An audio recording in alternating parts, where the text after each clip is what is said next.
Eu queria começar a conversa contigo, a gente falou bastante do Enem essa semana, e eu vi um vídeo teu falando sobre o Moro. A gente fala sobre a questão jurídica, e o Moro resolveu fazer críticas ao Enem, né?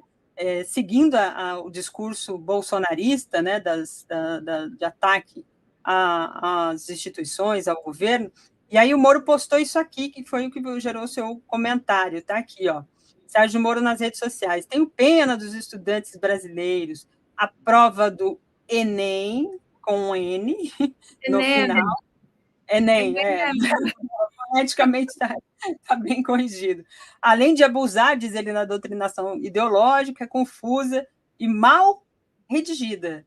Queria que você comentasse um pouco na linha do que você publicou nas suas redes, que eu achei muito boa, inclusive, e essa sacada do Enem. Está todo mundo dizendo que realmente Enem. Enem juiz, Enem ministro e, em breve, Enem senador, né? Não é nada.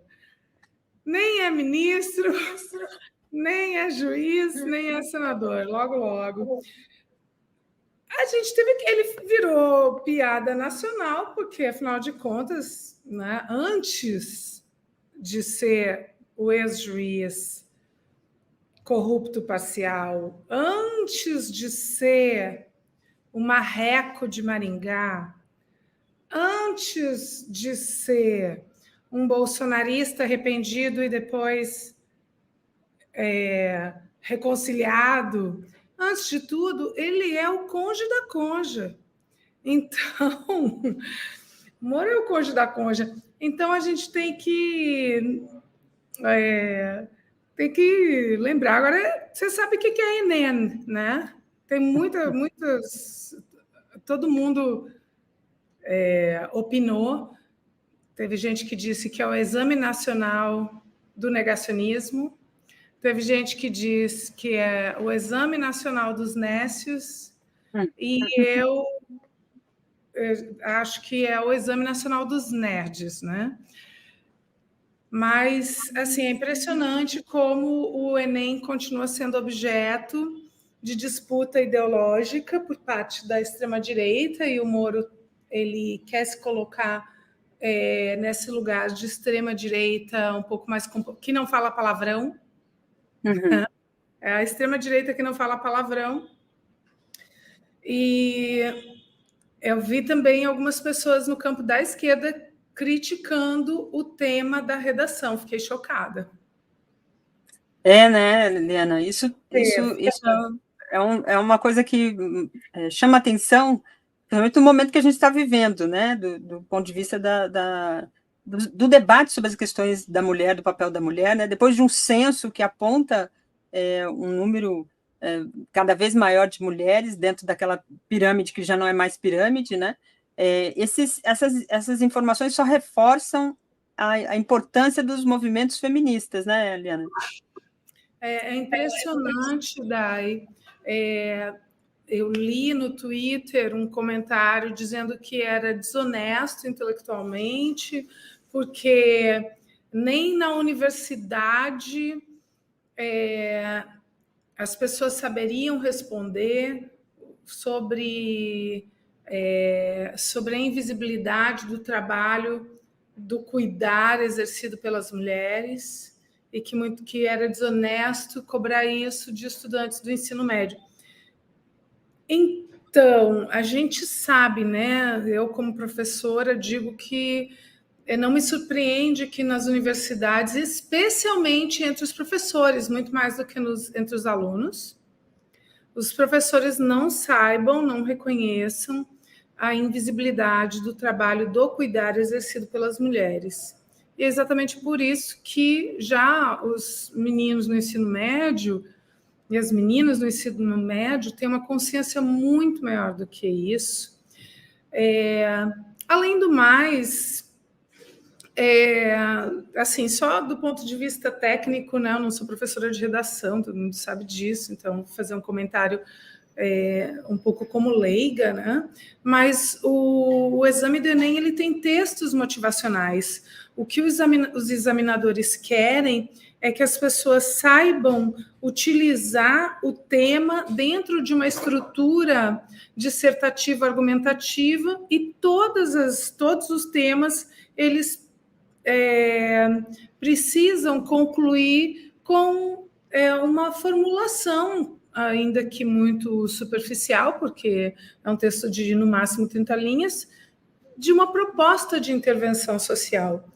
E é impressionante o quanto alguns dos nossos intelectuais respeitados no campo da esquerda não sentiram vergonha de cometer esse ato falho de assinar uma declaração de machismo. Desavergonhado. Uma pena. Uma pena. Verdade, concordo.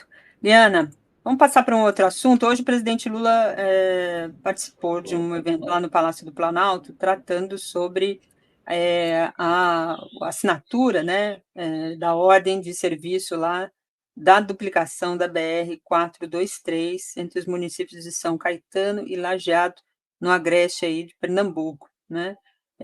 O presidente falou sobre essas obras, falou sobre os investimentos. Eu separei aqui alguns trechos deste evento de hoje, queria colocar aqui para a gente comentar, e você falava justamente porque é para o Nordeste, e ele diz que quer ir lá quando as obras estiverem já iniciadas, quer participar deste momento importante, e ele diz que vai ter mais investimentos para todo o Brasil. Investimentos, segundo para ele, é fundamental para fazer a coisa funcionar. Bora lá, vou colocar aqui o trecho dessa cerimônia de hoje e a gente volta a falar. Quem governa? E cada obra que a gente fizer para o Nordeste, veja, eu sempre digo o seguinte: eu não quero tirar nada de nenhuma região. Eu não quero tirar nada do Sul, não quero tirar nada do Sudeste, do Centro-Oeste, do Norte, nada, absolutamente nada. Mas eu acho que nós temos que ter consciência que durante muitas décadas o nosso querido Nordeste foi esquecido pelo poder central.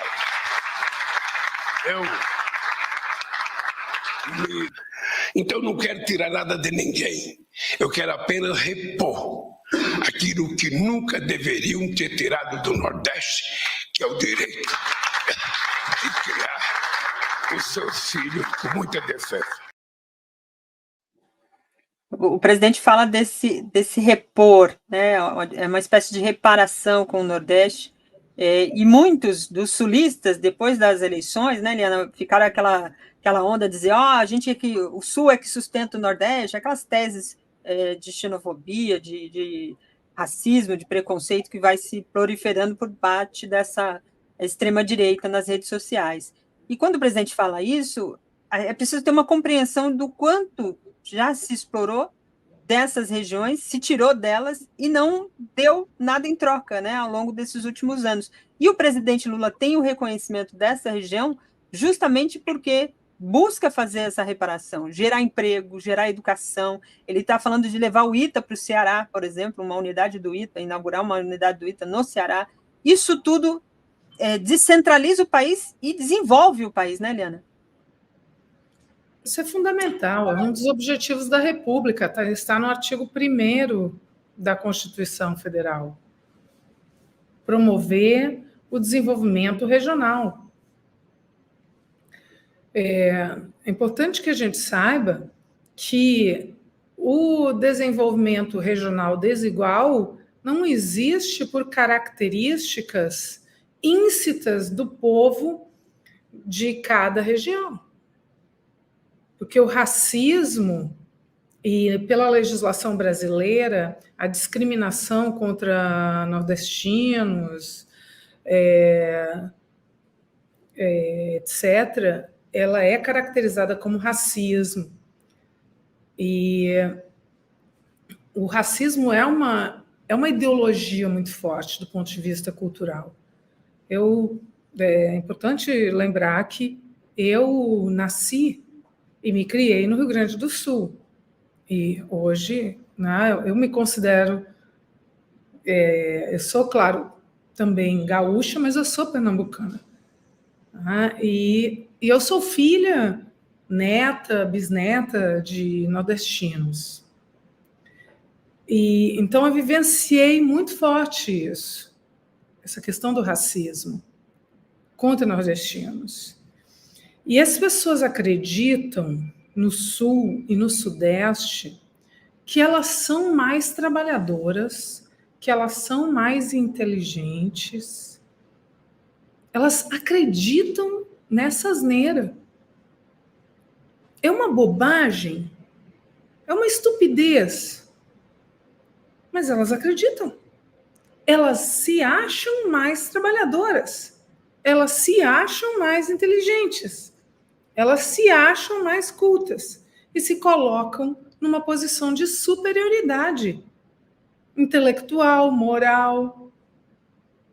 Então, para elas, é justo que o Sul e o Sudeste sejam mais ricos, tenham mais importância.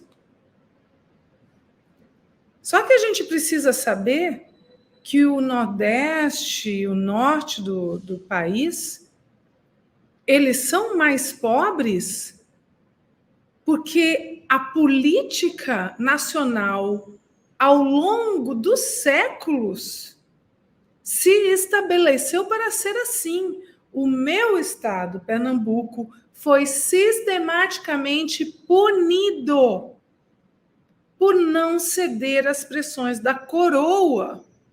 Nós perdemos território, nós perdemos muito dinheiro, nós pagamos a iluminação pública do Rio de Janeiro.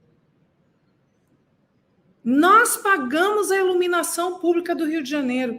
Pernambuco teve que pagar taxas para que o Rio de Janeiro fosse iluminado. E isso é uma boa metáfora de como sempre o desenvolvimento regional foi profundamente desigual. Não é que o Nordeste ou o Norte são pobres. Nós fomos empobrecidos através da reprodução de políticas profundamente desiguais. Hoje o governo Lula finalmente cumpre o artigo 1º da Constituição da República, que estabelece como seu objetivo o desenvolvimento regional. Ainda precisaremos de muitos governos com essa visão madura para que a gente possa, de fato, ter igualdade de oportunidades. Mas nós temos um pontapé inicial. O ITA vir para o Ceará não é por outra razão, senão pelo fato de que o maior número de aprovados no vestibular do ITA, depois de São Paulo, é o Ceará. Inclusive, muita gente vai estudar no Ceará para se preparar para o ITA. Tem um colégio de referência no Ceará que é preparatório para o ITA. O único aluno do Brasil que passou num curso, foi selecionado para um curso do ITA, direto do ensino médio, é de Pernambuco, é colega do meu filho. Então, aliás, filho de um sindicalista do Sindicato dos Bancários.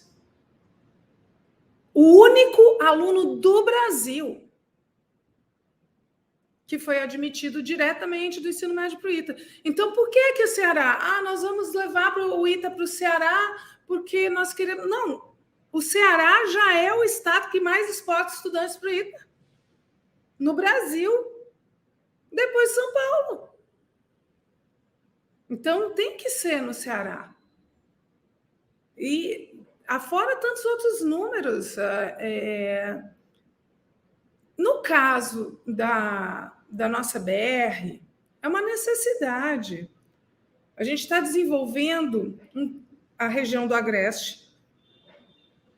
Aliás, a terra de Lula, Garanhuns. Nós vamos ter o beneficiamento direto de o beneficiamento direto de 300 mil pessoas que são moradoras daquela região. Vamos ter uma redução. A previsão é de que haja uma redução expressiva do número de sinistros de trânsito, com investimento de 500 milhões de reais. E promovendo todo o crescimento, eu falei de benefício direto de 300 mil pessoas, mas com benefício indireto de muito mais. E, afora isso, todo o crescimento da economia, o desenvolvimento da região. Ou seja, estamos felizes. Você está com o microfone desligado, Dai. Eu fecho aqui por causa da cachorrada. A cachorrada chega nesse horário, ela resolve começar a fazer a festa, o vizinho começa a ler. Estava tudo em silêncio. Aquelas coisas de transmissões ao vivo, né? Ou aparece um gato, ou aparece o cachorro. Sempre tem alguma interferência. O pessoal ainda brincando bastante com essa questão do INEM, né? Do INEM, juiz, INEM... INEM, juiz, INEM, ministro, INEM, ministro. E aí tem a Lourdes aqui dizendo, Lourdes dos Santos, né? Excelente, Liana. Bahia fazia parte do Sudeste, diz aqui a Neuza, né? Tem muito mapa diferente. Bahia realmente fazia parte do Sudeste até 1950, até 1950. Tá? Não, de fato. Isso é verdade. Geograficamente falando, é verdade. Até 1950, a Bahia pertencia ao Sudeste. Então, muita gente comentando sobre essa questão dessa falsa ideia que tenta se passar a partir da extrema-direita. Tem até um material que a gente vai replicar hoje, de uma entrevista com o Eduardo Heleno, que ele fala que a xenofobia virou um instrumento da extrema-direita, né? E ela não só no Brasil, como no mundo inteiro. Isso é uma das características. Né, aliás, Liana? Me permita falar, já que eu falei em racismo contra nordestinos, só para quem não tem noção do quão grave é essa questão do racismo contra nordestinos, é só pensar no racismo de israelenses sionistas, não israelenses lato sensu, mas aqueles que são sionistas. É só pensar no racismo dos israelenses sionistas contra os palestinos, a ponto de desumanizá-los, a ponto de fazer com que eles riam do fato de que há mães perdendo seus filhos, a ponto de eles dizerem, não, de uma mãe se despedir do seu filho soldado e dizer, vá, meu filho, cumprir a sua missão, lá não tem ninguém inocente, nem as crianças, nem os bebês, nem as mulheres. Isso é racismo, é uma ideologia eugenista, racista, sionista, de fazer com que o outro perca o seu valor humano. No caso dos nordestinos, por alguma razão inexplicável, sulistas e sudestinos tendem a achar que são intelectual e moralmente superiores a nós.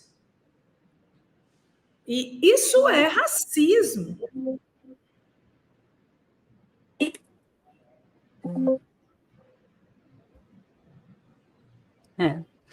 Isso é racismo, não tem outro nome.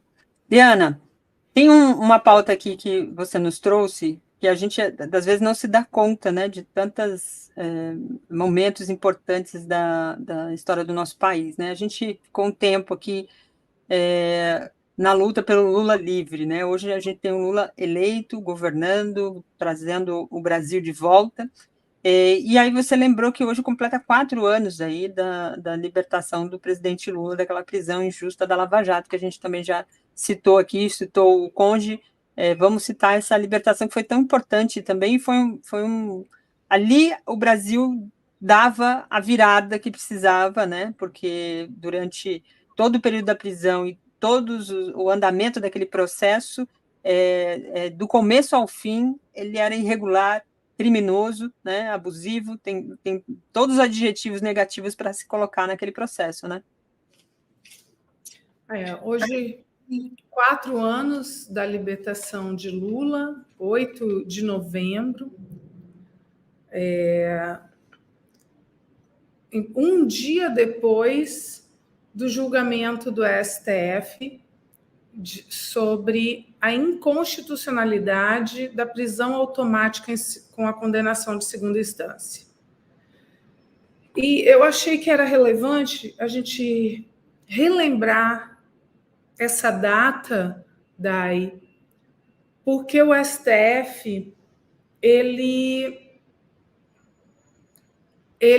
foi transformado assim num baluarte da democracia, mas a gente tem que dizer da participação do STF na prisão de Lula, na prisão ilegal de Lula, inconstitucional de Lula.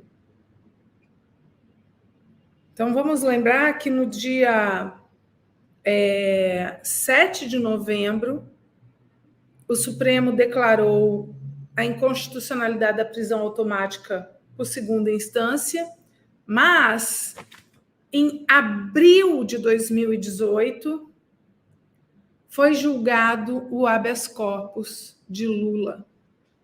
E Lula foi condenado por 6 votos a 5.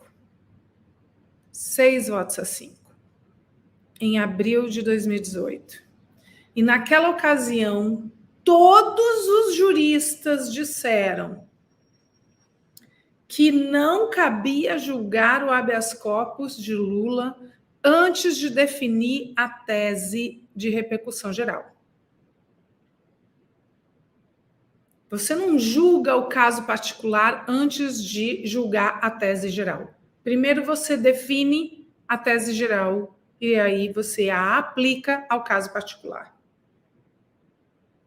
O que foi feito sob a presidência da ministra Carmen Lúcia, muito importante a gente relembrar, sob a presidência da ministra Carmen Lúcia, foi inverter o que seria a ordem natural do julgamento,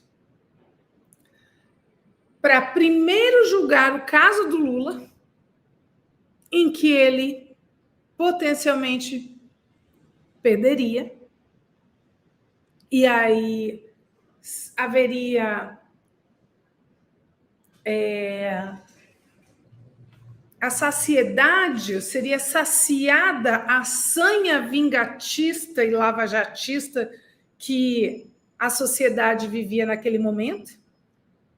Então, houve um julgamento, o julgamento do habeas corpus do Lula foi um julgamento feito sob medida para aplacar a sanha punitivista dos moristas. Moro era juiz popular e Carmen Lúcia, então, estabeleceu o julgamento do habeas corpus antes de julgar a inconstitucionalidade da prisão automática em segunda instância. Uhum. O julgamento da prisão automática em segunda instância, que é a tese geral, só aconteceu em novembro de 2021, 7 de novembro. Então, veja que absurdo, 2 anos e meio depois.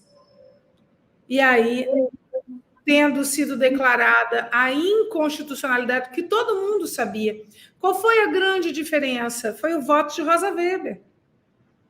Rosa Weber votou pela prisão de Lula contra a concessão da ordem, contra a concessão da liberdade. E depois, quando foi julgar a tese geral, ela julgou a tese geral pela inconstitucionalidade da prisão automática em segunda instância. Então, naquela ocasião, a mudança da ordem da pauta foi sob medida para manter Lula preso. E a gente precisa resgatar isso. Lembrando, né? Todo o absurdo. Todo mundo sabia que Moro era suspeito. Agora, nós não tínhamos... não, já tínhamos. Já tínhamos, porque a Vaza Jato começou em 2019. E Lula, então, foi solto depois da declaração de inconstitucionalidade da prisão automática em segunda instância no dia 8 de novembro de 2021.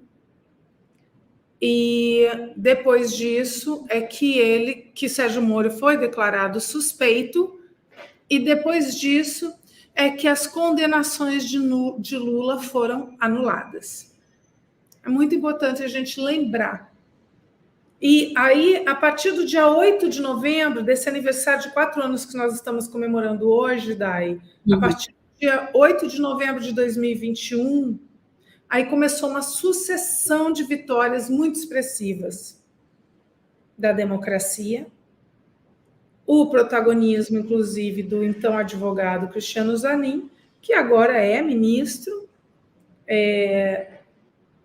e muito bem, digamos assim, assentado dentro da perspectiva neoliberal, anti-classe trabalhadora, antipovo, que ainda predomina no STF. Aproveitando esse gancho, queria te ouvir, você que é uma professora de direito, jurista, você vê essa demora das indicações do presidente para as vagas aí da PGR e do Supremo como um problema, ou é correto segurar um pouco? E, além disso, a campanha tem um cenário que a gente vai assistindo, né, que inicialmente tinha um nome ali bem ventilado, que era o nome do próprio ministro Flávio Dino. E depois aí de uma situação, inclusive com o Centrão, com um pouco disso que a gente também puxou aqui pelo título, né, a pressão aumentou sobre o governo, e aí geraram especulações dando conta de, não, é melhor o Lula não indicar, porque pode ser reprovado. E aí, diante desse cenário, a gente percebe que também há um espaço ali para uma candidatura, como tinha feito vários movimentos do movimento negro, movimento de mulheres, por uma indicação de uma mulher e uma mulher negra. Você acha que esse espaço acabou facilitando também para essa campanha, Helena? Eu acho que a campanha por uma ministra negra no STF, ela enfraqueceu um pouco. Me preocupa isso. Eu acho que a pressão tem que aumentar. A pressão tem que aumentar, porque o Centrão não dá folga, não. Você sabe que eu estou na campanha de uma candidata negra. Não sei se é a sua candidata também, você não pode divulgar, mas eu estou na campanha de uma jurista negra, uma daquelas da lista tríplice Mulheres Negras Decidem. Qual é o nome dela, Helena? A Soraya? Quem é? Soraya Mendes. Soraya Mendes. Uhum. Estou na campanha. Esteve aqui com a gente recentemente. Estou na campanha da Soraya Mendes. É óbvio que eu tenho muita simpatia pelo nome do Flávio Dino. Claro, claro. Mas não abro mão de uma ministra negra no STF. Não abro mão de uma ministra negra no STF, não cedo. E acho que a gente tem que acirrar ainda mais a campanha. E não gosto de quem defende que essa pauta é identitária. Ela pode ser identitária. Ela pode ser identitária se a pessoa indicada apenas preencher o requisito de ser mulher, apenas preencher o requisito de ser negra, etc. E a gente não souber qual é a visão de classe dessa pessoa. Isso, para mim, é mais importante. Veja que Cristiano Zanin, por exemplo, é um homem fortemente identificado à classe dominante. Neoliberal, anti-pautas trabalhistas. A gente vê que a gente tem tido uma sucessão de derrotas no STF em relação a tudo que diga respeito às pautas sociais, trabalhistas, etc.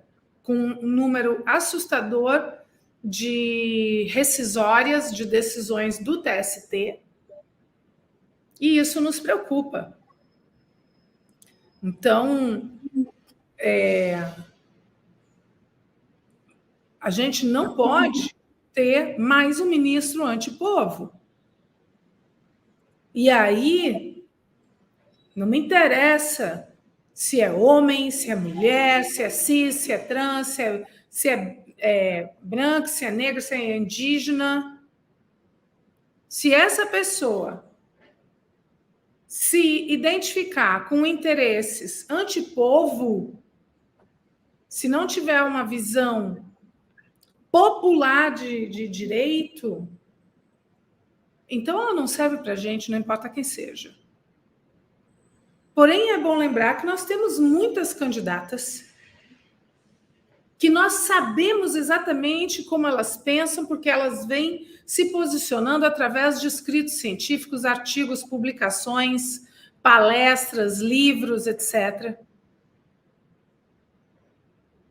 E esse é o motivo pelo qual eu estou na campanha da Soraya Mendes. Porque é uma mulher, é negra, é professora universitária, é autora de diversos livros, de diversos artigos científicos, e eu sei que ela é uma jurista com rigor científico e pró-povo. Eu não vou ter uma surpresa ou uma decepção no momento em que ela for julgar uma questão trabalhista, por exemplo, ou um furto de bagatela, etc. Então, reduzir isso a uma questão identitária é simplesmente assumir que você não conhece as candidaturas que estão colocadas. Então, eu acho que não tem pressa de indicar, mas eu realmente acho inadmissível que um Supremo com 11 vagas tenha 2 mulheres apenas e uma delas venha a ser substituída por um homem. Eu acho isso realmente ofensivo. E eu tenho enorme simpatia pelo nome de Flávio Dino. Enorme simpatia, mas acho que essa vaga é de uma mulher e acho que por uma questão de reparação histórica tem que ser uma mulher negra. E nós temos centenas de candidatas e candidatos extremamente qualificados do ponto de vista teórico e bem posicionados do ponto de vista político. Então, exatamente porque temos centenas de opções, é que eu acho inadmissível que se reduza a questão de uma mulher negra a mero identitarismo. Se você acha que essa é uma questão de identitarismo, que aliás já é uma expressão bastante pejorativa, é porque você simplesmente desconhece a qualidade das candidaturas de juristas negras que estão colocadas. Importante esse gancho que a Liana nos traz aqui, diante do debate que se tem, com as ponderações que ela fez aqui, acho que a gente amplia, aprofunda a reflexão, né? O momento que tem que se refletir bastante sobre essas questões e o que a gente pode avançar, dar adiante um passo que seria significativo ter uma mulher negra dentro do Supremo, com um compromisso que destacou a Liana, né? Um compromisso com o povo, um compromisso com a democracia, que fuja da linha geral, do perfil que tem o Supremo, justamente para colocar o país no lugar. Ele saiu muito fora, ele ficou à beira do golpe aí, né? Uma tentativa foi feita, e diante de tudo isso, acho que reforça essa reflexão que nós devemos fazer nesse momento. Liana, passando aqui também pela questão regional, a gente sempre fala aqui do seu mandato, na semana passada você falou sobre aquela questão da declaração absurda, né, criminosa de uma vereadora sobre crianças com autismo. Como é que ficou essa situação dessa vereadora? Eu vi muitos pedidos aqui e nas redes de cassação do mandato dela. Teve alguma repercussão nesse sentido? E você também se posicionou em relação a isso, né? Ela foi expulsa do partido e realmente foi instaurado um procedimento. Existe, sim, a possibilidade dela ser cassada. Foi muito violento. A gente, inclusive, aqui na Câmara Municipal, aprovou uma moção de repúdio contra ela. Aqui na Câmara Municipal do Recife, nós aprovamos uma moção de repúdio a partir de uma vereadora que também é mãe atípica, assim como eu. Importante isso. Aproveitando esse gancho aí da ação da Câmara e do partido, muito tem se falado sobre a Carla Zambelli, né, que fez uma postagem criminosa também, associando o povo palestino a ratos. Várias entidades, movimentos sociais, entidades do mundo árabe também se mobilizaram, e a Carla Zambelli, ela comete crimes de forma recorrente e nada acontece com ela por conta da proteção que tem ela dentro da Câmara. Mas como é que você vê essa questão? É preciso ter uma ação mais efetiva em relação a esse tipo de conduta, né? A gente daqui a pouco vai tratar com o próximo convidado, com o Abílio Brunini, que também foi na sessão ontem lá, atacar o povo palestino. Eu queria que te ouvisse sobre essa questão, hein? Racismo. Racismo tem que responder por crime de racismo. Racismo, tem que responder por crime de racismo. Vamos lembrar que a primeira vez que a legislação antirracismo foi aplicada no Brasil foi no caso de uma editora gaúcha que publicava livros de teor nazista, antissemita. Livros antissemitas. E eles foram condenados por crime de racismo. Então, racismo como divulgação da ideia. Não foi porque xingou nenhum judeu. Foi pela publicação de livros de teor antissemita. Uma editora do Rio Grande do Sul. Foi a primeira vez na história que foi aplicada a legislação antirracista no Brasil, pelo Supremo Tribunal Federal. Então, o que a Carla Zambelli fez foi uma publicação de teor racista. Tem que ser aplicada a legislação? Tem que responder por crime de racismo? Tem que responder por crime de racismo. Aquele deputado que fez todo aquele estardalhaço ontem tem que responder por crime de racismo? Tem que responder por crime de racismo. A sua imunidade parlamentar não abarca a possibilidade dele defender ideias racistas. Então, configura crime de racismo no caso da Carla Zambelli? Na minha opinião, sim, configura crime de racismo. Ela tem que ser processada e julgada e condenada pelo crime de racismo. Idem com esse outro deputado, que eu não sei o nome dele, também não pretendo aprender, e que eu vou apenas dizer que ele é como é que chama? Bagunceiro, pronto. No mínimo, né? Tem aqui alguns comentários dos nossos internautas, muita gente endossando a sua fala. Fernando Baita perguntando quantos judeus tem no STF. Eu acho que eu só vi uma citação de uma vez, que foi o Toffoli, falando alguma coisa sobre religião, mas eu nunca fui pesquisar exatamente o perfil de religião, e acho que essa não deve ser o parâmetro, né, Eliana?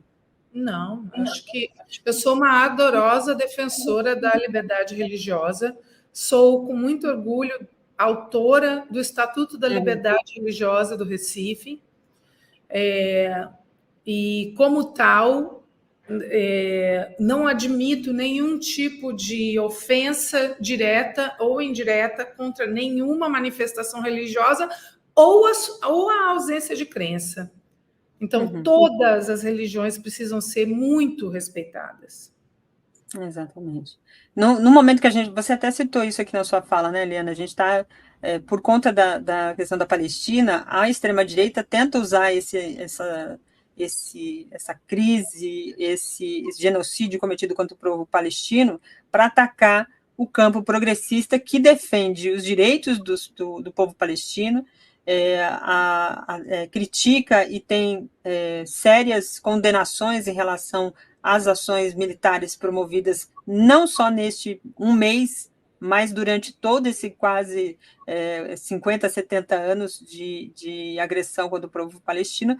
Eles tentam usar isso contra a esquerda e fazer com que seja uma coisa só, mistura tudo e tal. Eu fui acusada por uma internauta de ser antissemita, e é óbvio que ela não sabe nem o que é isso.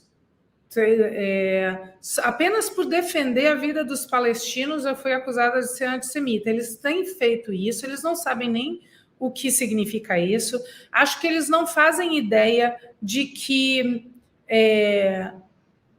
judeus ortodoxos, muitos judeus, muitas expressões do judaísmo no mundo estão defendendo os palestinos. Então, eu não considero o sionismo como judaísmo. Então, eu tenho uma simpatia gigante pelo judaísmo, pelas tradições, pela musicalidade, que eu acho incrível. Apesar de ser católica, tem algumas religiões assim que me provocam um bem-estar muito grande pela sua musicalidade. Então, a musicalidade das expressões judaicas é a coisa mais linda do mundo. Então, eu tenho profunda admiração, respeito, simpatia pela filosofia, mas eu não conheço judeus realmente que estejam defendendo um massacre do Estado sionista, do Estado de Israel contra o povo palestino. Não conheço ninguém que realmente é judeu e que esteja defendendo. O que eu estou vendo é que os judeus mais religiosos estão se posicionando com firmeza contra esse massacre. Exatamente. A Ivana Deringer diz aqui, Lula livre, eu estava lá nesse dia, foi um tsunami, lembra aqui a nossa internauta. A Elizabeth Coutinho diz, parem de matar crianças palestinas, né? Invoca aqui ao nosso internauta. A Marília Pena entrou como membro aqui do nosso canal, seja bem-vinda, Marília, à nossa comunidade. Pandora Studio, perfil, diz aqui exatamente, Liana, o Centrão está pressionando e escolhendo, a esquerda tem que pressionar também. O Centrão fica criando dificuldades para vender facilidades, né? Como é que você vê essa movimentação, inclusive agora nessa questão da reforma tributária? O presidente Lula até falou sobre esse assunto hoje, e o governo tem dito, não é a reforma que ideal que nós queríamos e tal, mas é a reforma possível diante de um cenário de articulações, de construção ali de forças no Congresso.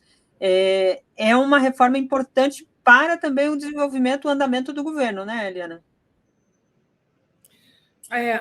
Eu acho que Lula não tem nada que colocar o STF para jogo. Né? Não tem que colocar o STF para jogo. Eu entendo realmente que os ministérios, as secretarias, as emendas parlamentares têm que negociar. Tem. Você não me viu ainda, nesses 11 meses de governo, Dai, fazer uma única crítica ao governo Lula por estar cedendo espaço para o Centrão. Você não me viu fazer crítica nenhuma em relação a isso. Nem me verá, eu acho. Não sei.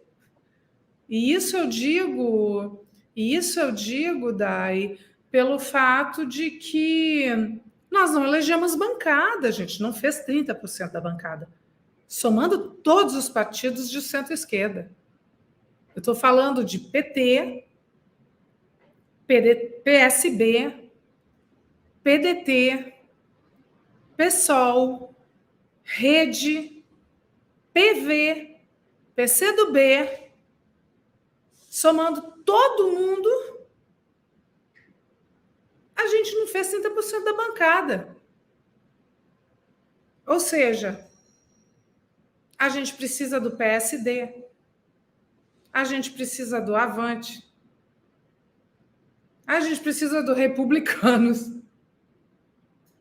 a gente precisa de todo mundo. A gente precisa do União Brasil. A gente não fez bancada. Então, tem que ceder. E o STF? Não, o STF não. O STF não pode estar para jogo, não. Porque o STF é algo, digamos assim, definitivo. Uhum. Os ministérios... Os ministérios não. Você está dando um cheque em branco. Os ministérios não. O ministério ó, você está comigo? Então pronto, você está comigo, né? Uma mão lava a outra. Isso faz parte da política. São pautas distintas. Você está comigo, eu te dou esse ministério aqui, são não sei quantos cargos, eu não sei quanto orçamento, para você fazer os seus investimentos nessa área, não sei o que, não sei o que. Pronto. Se aquele grupo deixar de dar apoio ao governo, o que você faz? Exonera o ministro.